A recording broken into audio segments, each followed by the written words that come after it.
You're listening to the Drinks in a Movie podcast, hosted by Rudy Ruiz. Spoiler alert.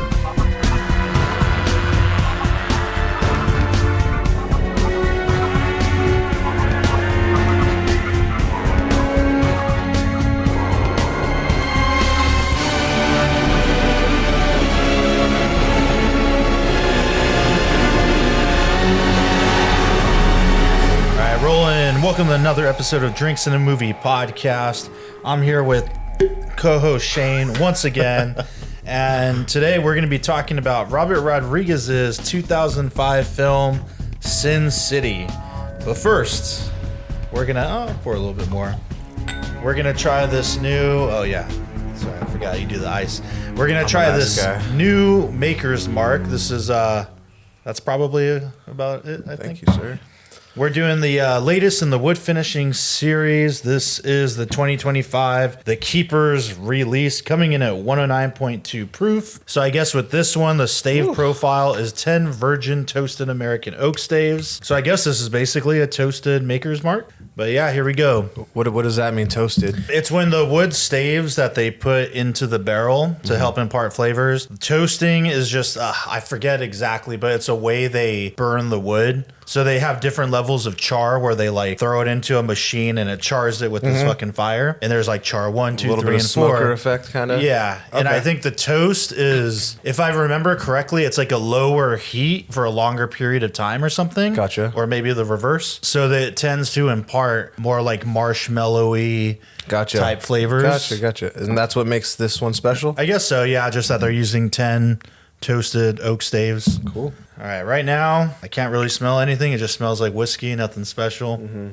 I mean, I definitely get that kind of toasted finish vibe. Maybe it's just because I was talking about it. Like, doesn't come off as sweet as some other ones, but it's definitely there. Like a little bit of a smokiness, a teeny tiny bit, like the aftermath of a smoke. Like 2 days after you were at the beach bonfire and it's kind of on your sweater still. Oh, I hate that when that happens.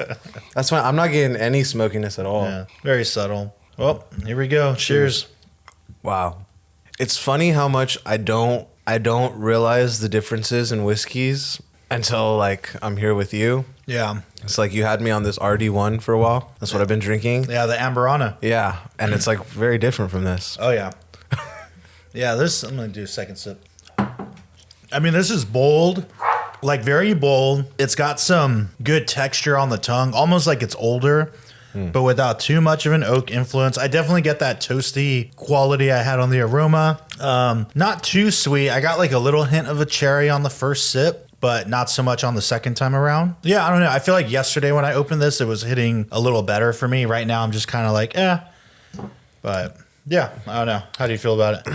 Just kind of tastes normal to me, like nothing special. Nothing unique, really. Not that I'm like, a connoisseur of this stuff, but it doesn't wow me. It doesn't have anything that stands out very much to me. Yeah. It definitely doesn't taste like Jack Daniels or anything like that, but it's a little easier to put down. Mm-hmm.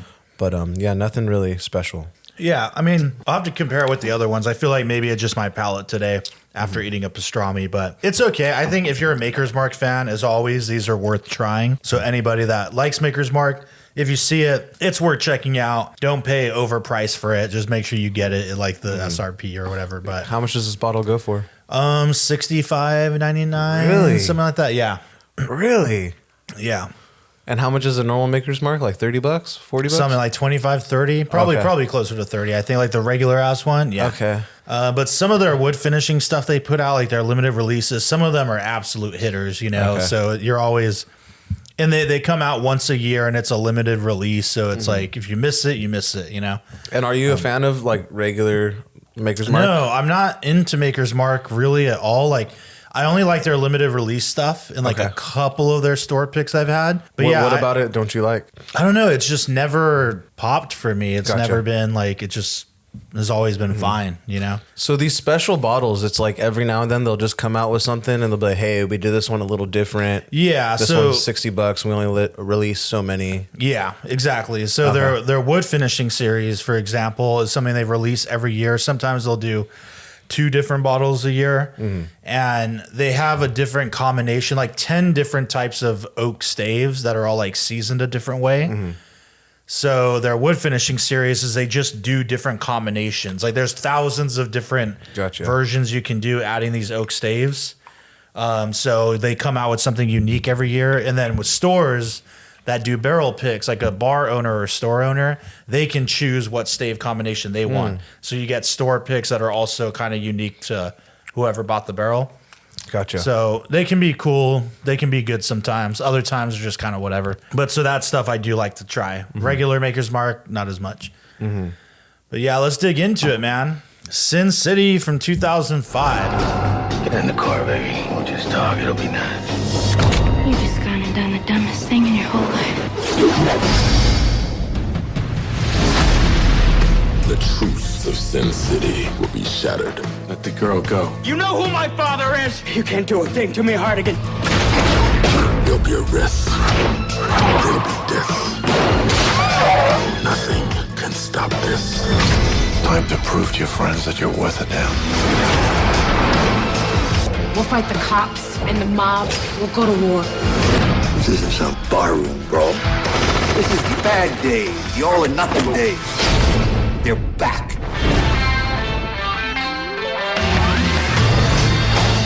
You're making a big mistake. Yeah. You already made a big mistake yourself.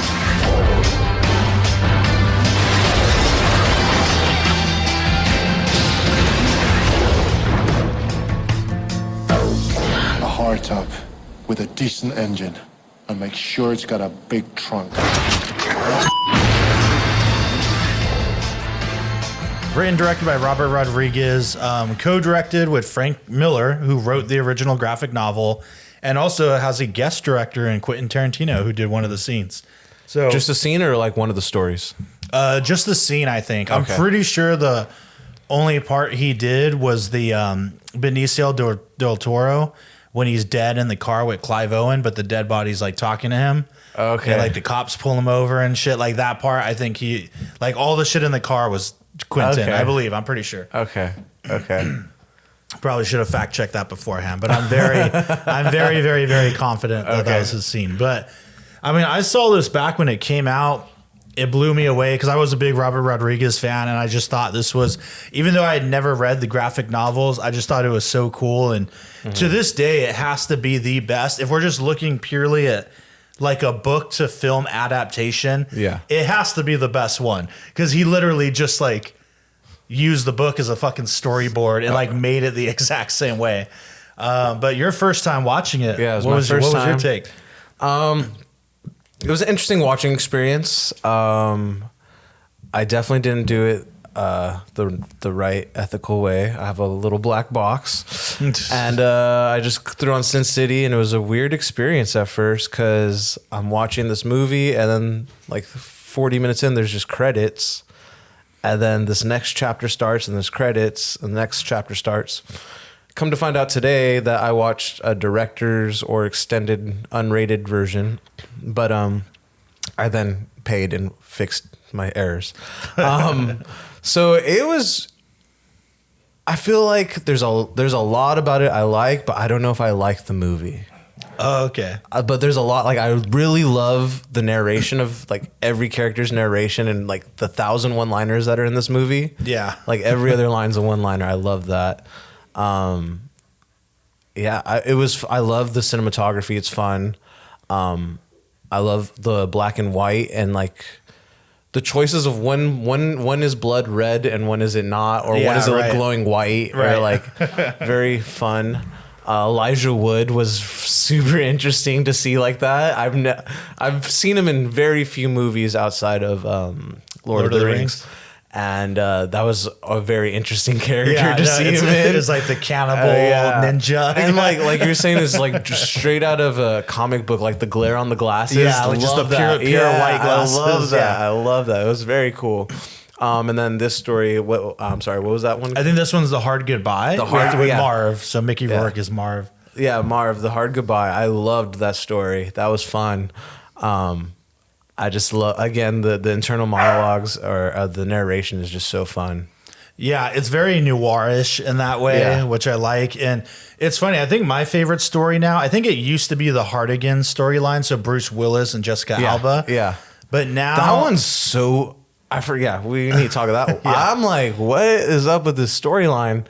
And I'm sorry. Go ahead. But now I was just going to say that I think now watching this again for the first time in a long time, like the Marv storyline is my favorite. Like Marv and him, like, trying to avenge Goldie and tracking these people down one by one to kill them all, and you know, the whole his story is kind of like the more superhero-y kind of vibe, right? Yeah. Versus Bruce Willis is kind of like detective story. Yeah.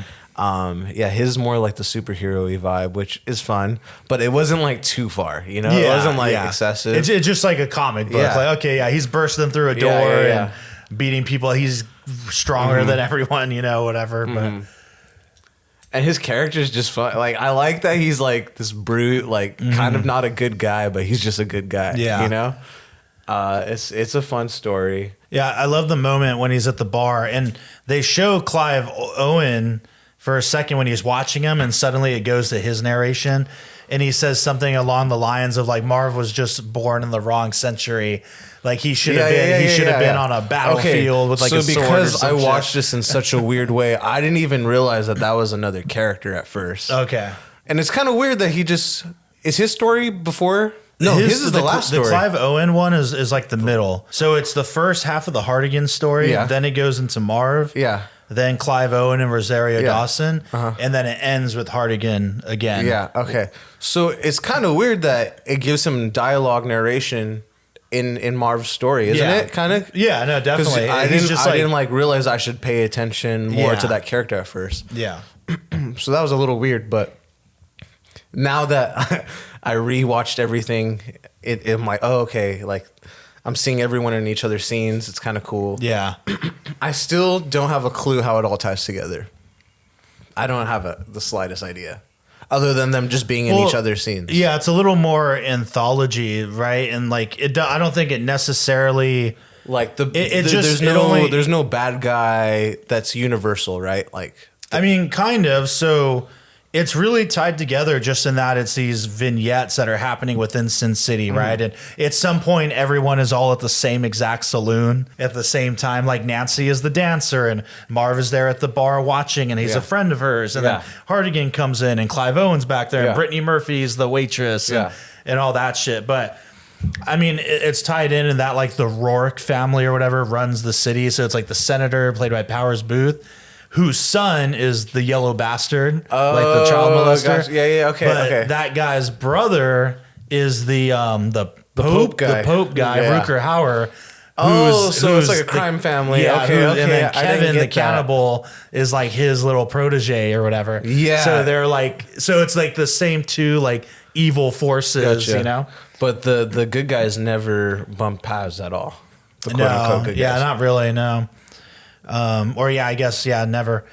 But yeah, it's a hell of a movie, man. And I love the Marv storyline. Like you said, there's so many great, like I just always love the hell I sent him to is going to feel like heaven after what I've done to him and all that shit. I feel like every other line is like a one-liner. Like I obviously I'm blanking on them all right now, but I think like what does Bruce Willis say? With the gun, like you can't even lift your arm. Sure, I can. Yeah, something like that. Junior. So I took away his weapon. Both of them. Yeah. I love it. See, I really like the narration, and I'm curious if the comic book is very much like that.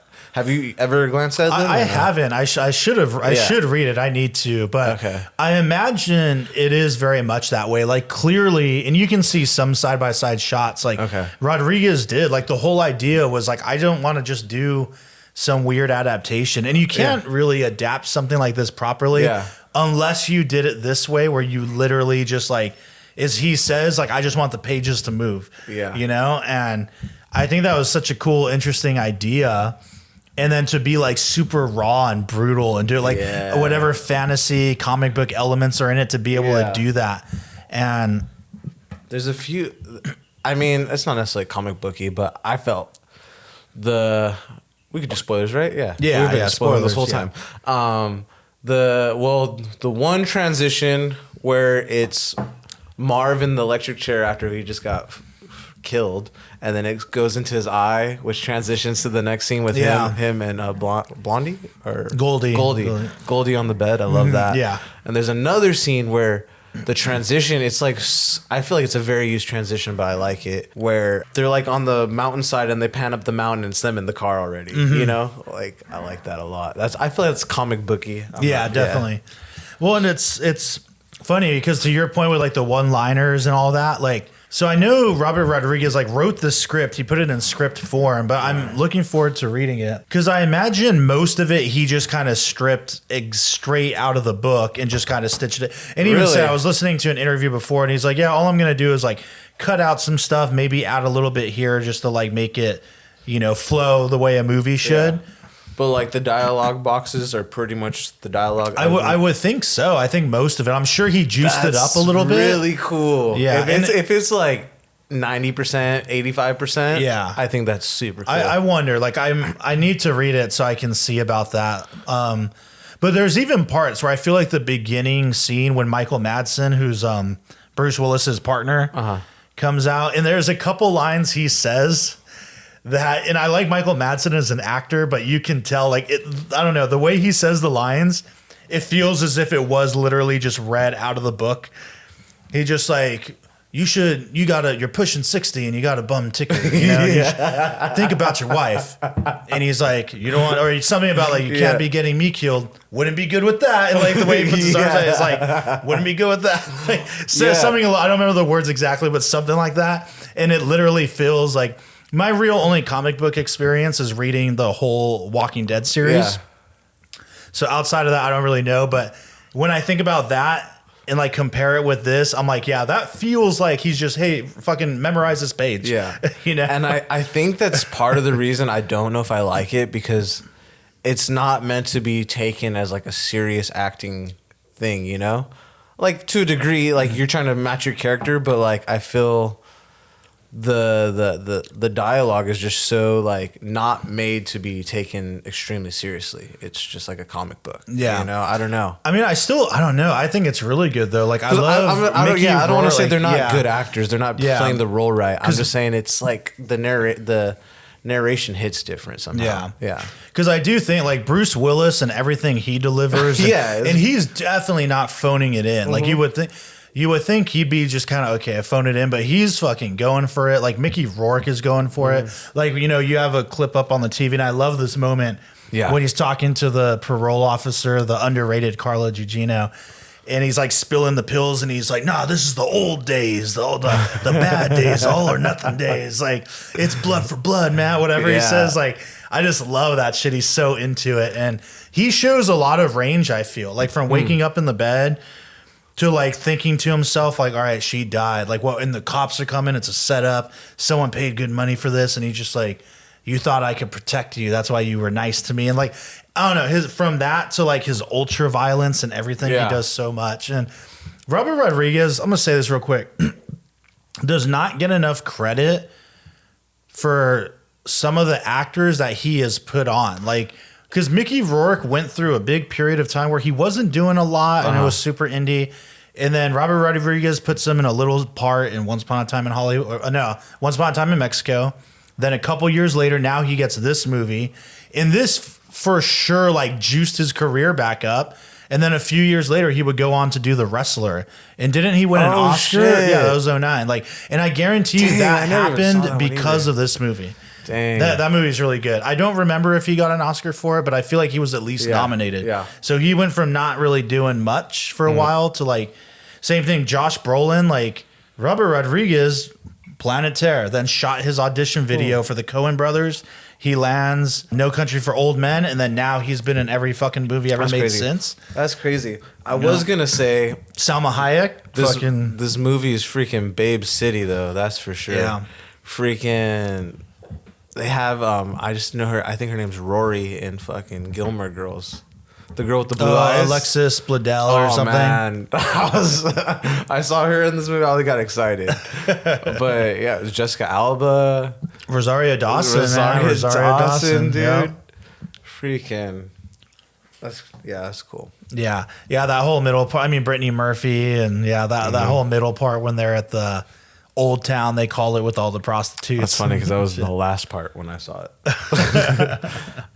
Yeah, that's interesting. But Bruce Willis's storyline, dude.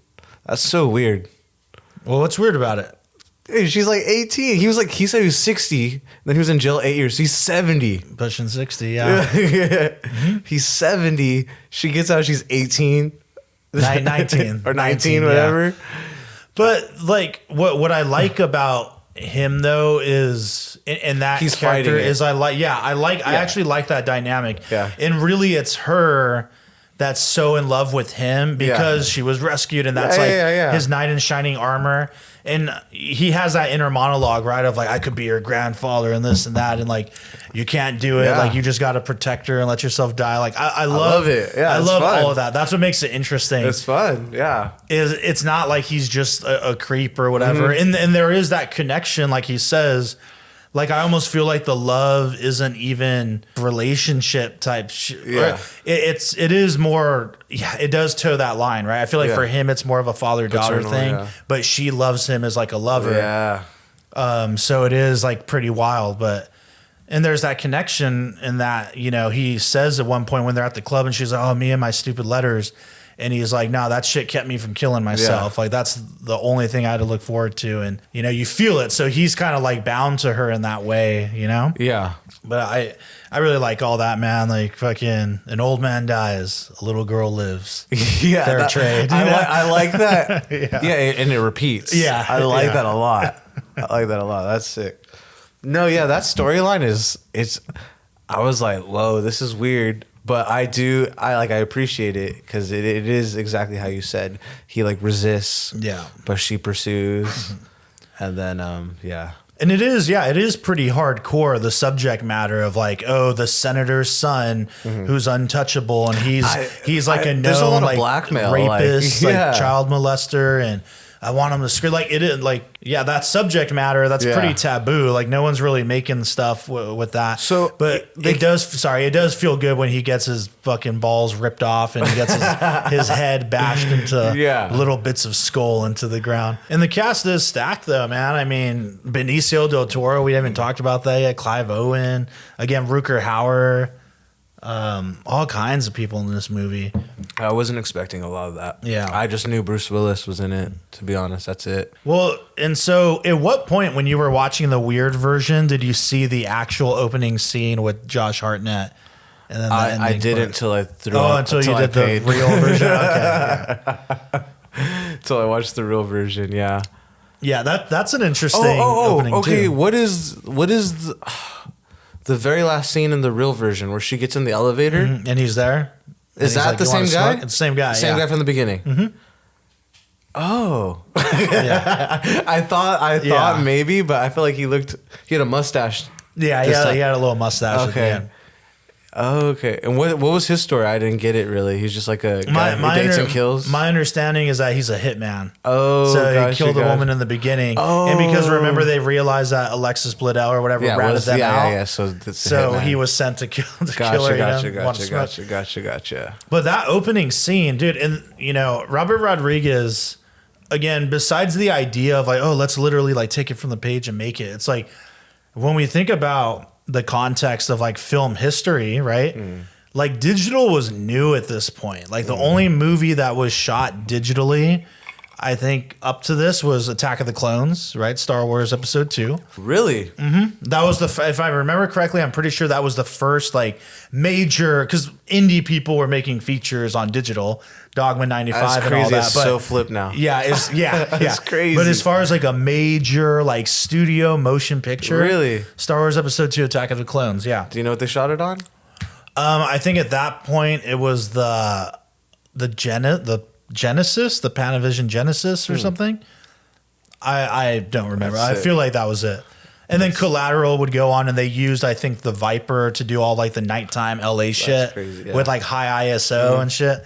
But all that to say, like it was like new and like people were so against it at this point. And They were. Like everyone was like, no, like we're Yeah. not doing that. Like no studio was about it. But Robert Rodriguez goes and does it. And what I like though is whereas Star Wars Episode 2 doesn't hold up because it's all green screen and now it just like looks shitty. This movie fucking holds up because the whole aesthetic, man. What ratio do you think is like practical sets versus CGI? Oh, dude, it's all green screen. Really? They all did it at like his home studio. Really? He built his own studio like in Austin, Texas at his house. And it's all fucking green screen. Honestly, the weirdest part for me, as far as green screen goes, was the scene in the alley with the car, and then blue-eyed chicks, I'm the worst with names, was walking next to the car. It was like a little weird and off. Yeah.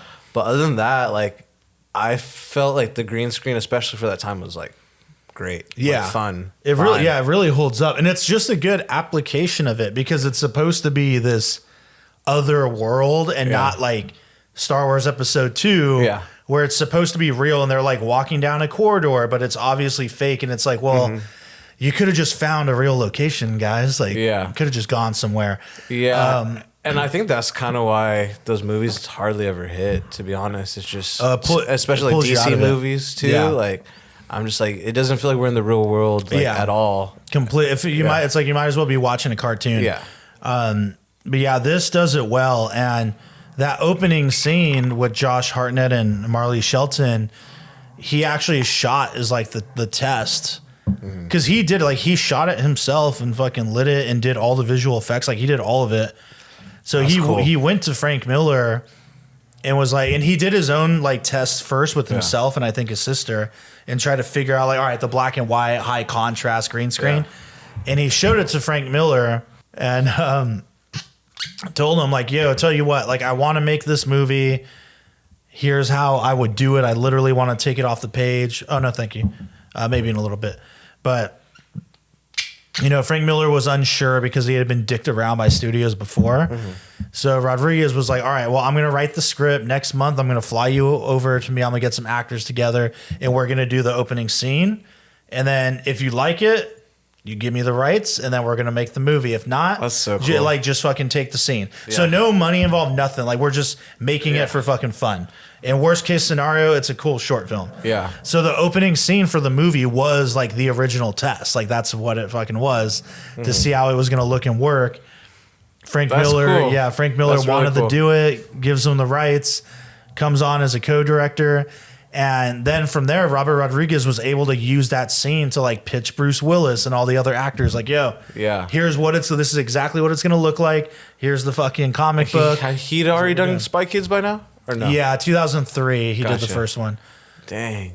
Yeah, so he was already all in on that stuff. That's crazy. Yeah, so I think he said that from conception was like November to him like first talking to Frank Miller. And then by January, they shot the opening scene. And then within that same year, like the movie was fucking out. Dang. Like quick turnaround because he just did all of it. Man. Like, that's why I really admire I think him. he did the soundtrack too, didn't he? Yeah, he did the music too. He just fucking did it all. That's so cool, man. Yeah. That's what I love about him. Just like the, fuck it, I'm going to do it. Yeah. I'm just going to do it. Yeah. That's so cool. And like no one's going to say no. Yeah. I just learned this too on the way here that apparently he had to lose his DGA, Directors Guild of America membership. Because they have all kinds of rules and shit. And I guess because he was co-directing with Frank Miller, they told him like, well, you can't do a co-directing thing. So he's like, all right, well, I guess I'm out. And like they took away his DGA. But it's like, it shows how much like, well, what does that shit matter? Like the movie still got made. It was like a $40 million budget. Yeah. And it, I think, made 4 times that in the end. And yeah, it's going down in history. Like 20 years old, this movie. And everyone needs to revisit it if they haven't seen it in a while. But yeah, shit, man. That's cool. Kudos to him. Like even this picture we're looking at right now, like the walls, it looks very comic booky. Yeah, like just the shading, the lighting, man, it's just so on point. Like, and to think, dude, just all green screen. I'm surprised how fast they could turn something around like that back then, knowing the technology to put these like images and worlds together was like fresh. fresh, new. Yeah. like he was pushing the medium. Yeah, like I can go on Fiverr and probably find someone Yeah. to make shit happen for me. Yeah. But like back then, like it was And they weren't teaching this shit in college and shit. Like, no classes, no YouTube. Like you just had to go and figure it out. That's crazy. Yeah, and that is something too with George Lucas. With as much as I don't like the look of those movies, it's like, you know what? He was pushing the medium too, and Robert picked it up and pushed it further. Yeah. James Cameron picked it up, went even further. So there's got to be those people, and you know, for the debate of digital versus film, it's like they were ahead of the curve compared to everyone. They're like, yo, this is it. This is where it's going to go. So we're going to embrace it and do it. Yeah. While a lot of people were resistant, and for good reason, you know, but again, I think it's just finding the right application. Like this was a good application of early digital and green screen as opposed to Star Wars, you know? Yeah. But yeah, this movie, man, I don't know. Like I really enjoyed a lot of aspects about it, but I don't know. So something about it just didn't like, I don't know. Didn't feel wholesome at the end. Maybe it's because like 3 different stories. I don't know. yeah, I don't know. If it got screened at a theater and you saw it in a theater, I wonder, I imagine your take would probably be different. God, yeah. Not that what you're saying isn't agree. valid. Like, yeah. I absolutely agree. Yeah. But, which I'm surprised, like, this doesn't get screened more at, you know, certain places, especially seeing as how it's been 20 years. I hope it gets screened somewhere. I would love to see it in theaters again. It'd be fun, too. Like, this would just be a fun, like, crowd movie and shit. I could tell. Did this go on to, was it like Sucker Punch or something, this influence, or this was influenced by Sucker Punch? No, so that's the other thing, man. Like, it influenced so much. Like, after this, because Zack Snyder then talked to Robert Rodriguez of like, how did you do this shit? 2 years later, he makes 300. Then he makes Sucker Punch, right? Dope. The same kind of vibe. Yeah. Also, then Frank Miller went and directed his own Spirit movie or whatever that flopped. And it did get to a point where like too many movies came out within the next 5 years that were all doing the same kind of look. And I feel like, 300 I thought was really good. That movie I like, but other than that, like, I don't think anyone. I've never even seen Sucker Punch. I just remember it. Yeah, same. It was, but yeah. I feel like this and 300 were the ones that like really hit, and nothing since. So it's good. I'm glad that trend died out. Yeah, you know, but it definitely. It's kind of like The Matrix. How after The Matrix came out, like everyone was doing fucking bullet time. It was constantly parodied, speed ramping, all that shit. Like it got so old. It got very old. But man, was it so cool when the first time you saw that shit. Yeah. And The Matrix, and everything else that came in the next decade. Even Shrek. Even when they did in Shrek. Even in Shrek, Scary Movie, Kung Pao, Enter the Fist, like, and probably so many other animated movies and bullshit. Yeah. But yeah, I don't know, man. Surprisingly, I feel like I don't know that I have too much more to say. To say. I feel like I said everything I needed to. I mean, Tarantino directing that scene, it's a fun scene where he's talking to Benicio del Toro. I think him and Clive Owen's great. Their chemistry together. Who'd have thought? And the whole like undercover cop angle was kind of interesting, you know. And yeah, man. But I'm surprised that Quentin was down. I guess just because they're homies, because he's so vocal about being against digital. So the fact that he played any kind of part in this, but has he ever shot on digital? No, he will not. He like refuses. But I also think it's kind of neat and interesting that Robert Rodriguez was someone who's like, come and direct a scene, and then you co-directed with me. You know, like just kind of sharing it all and just make this. Yeah, movie. just like having fun, and again like turning it around super fast. Like, man, pretty cool stuff.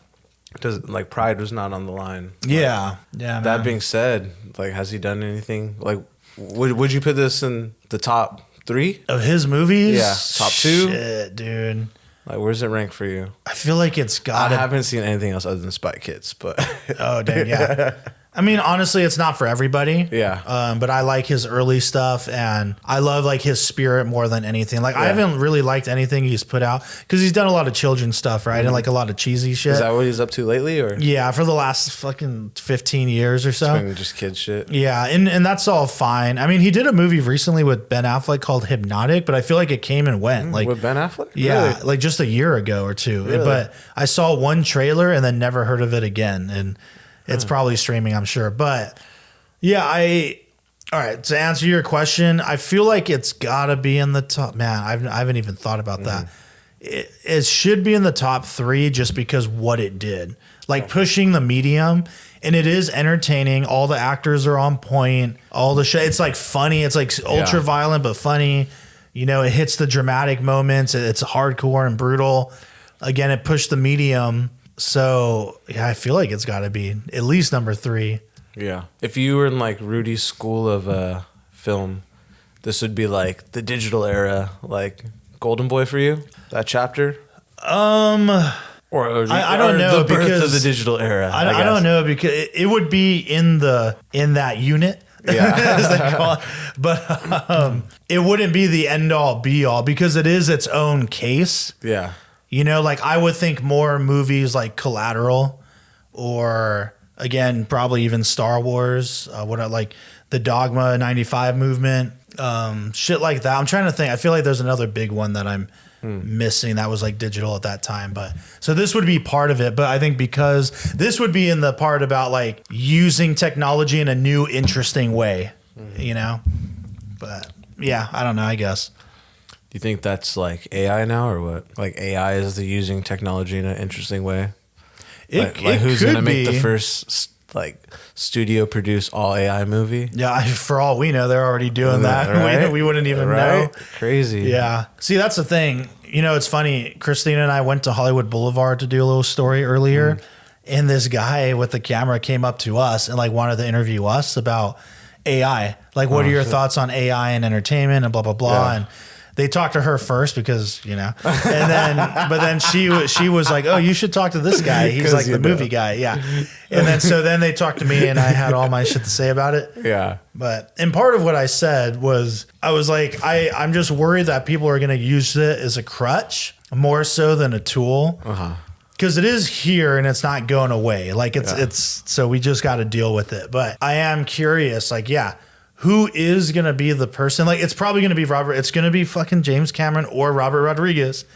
I'll put $5 down right now that Robert Rodriguez will probably be the first person, or James Cameron, to do like some cool shit with AI. Like to do like the new thing.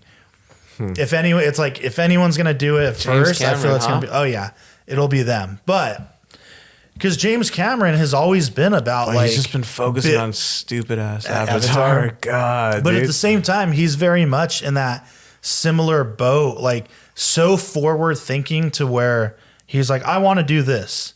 The technology doesn't exist yet. Okay, so I have to make the technology now, and I'm going to invest all my money in like making it beautiful. Yeah. And he can do that, you know, which is crazy. You consider James Cameron a GOAT? Yeah, I always forget about him. To be haven't, honest, yeah, I haven't even seen all of his movies, but he has to be, like, he for sure is, like, whether you like him or not. Yeah. Like, he definitely is, because he's one of those people that he's fucking pushing it, man. Yeah. I mean, dude, just Terminator 2, Aliens, and Titanic alone.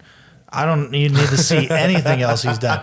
Like, the visual effects in Terminator 2 look better than movies today, which is crazy, man. Yeah. That's cool. So, I guess all that to say, But it's going to be... You just said $5 Rodriguez. Yeah, I'll put it on Rodriguez first, yeah. That's funny. Yeah. But who knows who's going to do it? And again, yeah, people Could be some might... kid. Yeah. I mean, yeah, for sure. Like the fucking kid or guy that did the Luke Skywalker deep fake shit for Mandalorian that they hired. Like, that's crazy. Do you think film is like one of those things like age doesn't matter? What do you mean? Like for sports, the young talent is eventually always going to push out the old guys. But as an old guy, do you think you can still make like top notch shit, or do you think you start making those old guy movies? I think you know what I'm talking like all the freaking Morgan Freeman movies now are just like old guy movies. Robert De Niro are just like old guy movies. Yeah, it really depends. Yeah, because that's part of why Tarantino's retiring. Right? Oh, really? That's part of what he said with his 10th film. Because I remember there was at least one interview where he said something along the lines of he doesn't want to get that way. He's like, the filmography is really good. Like, you can pick any one of those movies out and it's going to be a banger. Yeah. He's like, but you see some directors that like went on too long and they just kind of fell off. So he's like, I don't want to be that person. Yeah. Like, here it is. It's good. And then you bounce. I don't know, man. I think it's case by case. I feel like more often than not, people probably fall off. I mean, I didn't see Megalopolis. I wanted to, but from what I hear, it's like a fucking shit show and really bad. And that's Francis Ford Coppola, dude. When did that come out? Oh, I don't remember. Last November or so. I don't even. Came out last year at some point, but. Didn't he like fund it all himself too? Yeah, and that was the thing. It's like he felt so strongly about it. It was like that he's like all in. I wonder if on it was his own actually money. garbage or if it's because he funded it himself that they were kind of like fuck you, like the industry. No, I mean I think just from movie goer perspective, everyone was like, "What is this kind of shit?" Yeah, I mean, I still need to see it. Yeah, but it sounds like the movie was just like not. But. Yeah, I don't know, man. I mean, I think Scorsese is still on it. He's pretty old. Yeah. But you think Rodriguez is going to make a good movie? I hope, dude. I really want to see him go back to form and make another action movie. Yeah. And make it good. I mean, he did the Boba Fett show, like a lot of those episodes. Oh, did he really? Yeah, and people were hating on it, like on Really? his shit. Yeah. Hating on Boba Fett as a whole or the ones that he did? The show as a whole, but I saw a lot of people be very critical about the ones he directed. Really? And it's so funny because it's so interesting to me.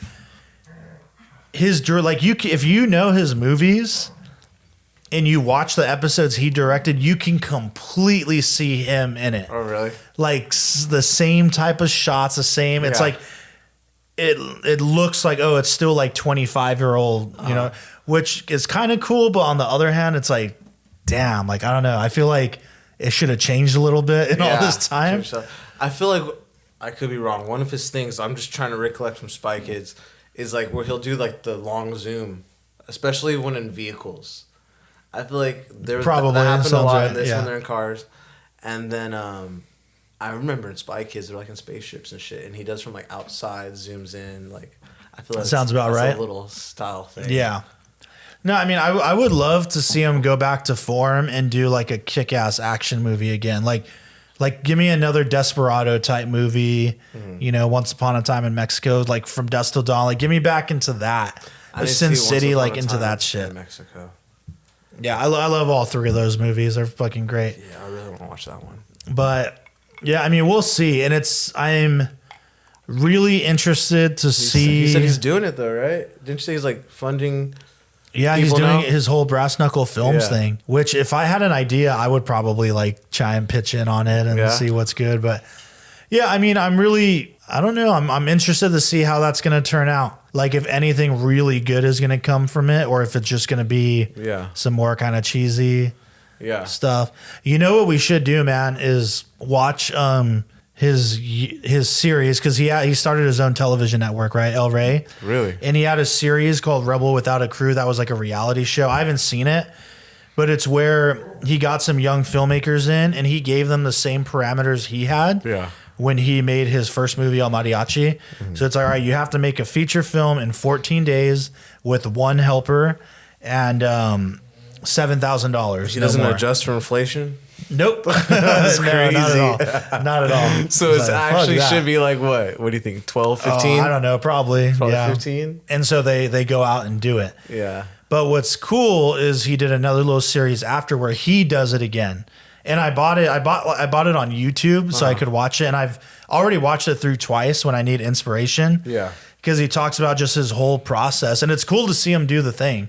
And when you watch him do it, it very much feels and looks like the way I was, and probably with the way you were like 10 years ago, like getting your camera for the first time and you're just like excited to make shit. Yeah. And I get bummed out because I feel like so much of the part of you magic died. died. No, for real, like straight up. Like It's gone so- forever. yeah, You've so been much of searching it, for dude. it in every drink. Yeah.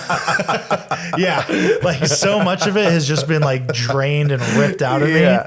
You don't So know when who it- you are anymore. So when I see that though, I'm like, man, see, that's cool. He has the same exact spirit, but That is cool. it's really, and then to see him do the It's challenge, like childlike of like, almost. You yeah, know? You're just fucking having fun. yeah, and it's kind of, I feel like there's a big part of it that's cheating in the way that he has his own like studio. Yeah. So he's like, yeah, we're gonna shoot here and we're gonna use props from all my old movies. Yeah, so exactly. even though it's $7,000, it's like, I'm not spending it on the shit I already fucking own. Yeah, you're in this. You're literally like your own fucking building. Yeah. But it's cool. You should watch it sometime. That is dope. He has his own building. Man, that's cool. That's a cool story. His story. Yeah, It's like your dad wasn't just someone or... yeah. You just did it all yourself.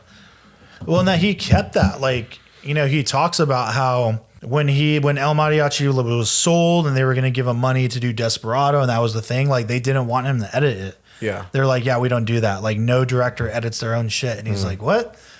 Because when you're coming up like us, it's like, well, you have to edit your own Yeah, thing. exactly. Unless you want to pay someone. Yeah, exactly. And he's like, well, I'll just do it. Like, why am I going to depend on someone else? And so he also kind of changed that. And like after that, James Cameron started being able to edit his own shit. Yeah. Like, so he's opened doors in different ways that I think a lot of us don't realize. And the fact, like, I think I still sent you that podcast clip with him and someone where he talks about editing on Avid and that very story about how at that time, like, yeah, no one had their own editors at home. Like that shit was still new. And to think that all of us can get Premiere, Final Cut, DaVinci for free. Pick what Avid, you want. Yeah, you have all these options. Yeah. And You can do it then- on your phone. Yeah, dude. That's crazy. I Yeah. get so mad when people put iMovie, videos yeah. together on their fucking phone. I Yeah. get mad. I'm like, I spent so long learning my fucking hotkeys. Yeah. And you're just like, oh, I just drag and drop in. No, it's wild. It's crazy to think that there was a time where that wasn't normal, you know, that was all like new shit. Yeah. But yeah, fucking name. Sin City, good movie. I agree. It's a good movie. It's a fun movie. Was this up for anything at the time? No. No, I don't think so. And you know what, man? You said it's a fun movie, and I agree. This is a movie, like, and all the people that bitched and got, like, fucking upset that Martin Scorsese said that Marvel movies aren't cinema and it's like a roller coaster ride. Yeah. I feel like there's nothing to be offended with that. Like, this is cinema, for sure. But it is a roller coaster ride, man. It's a fucking ride, and most movies are, and a lot of movies should be. It's like you get on, you have a good time. Yeah. There's twists and turns, there's ups and downs, and you get off, and you're like, yeah, that was fucking cool. Yeah. I'll ride it again in a couple years, you know?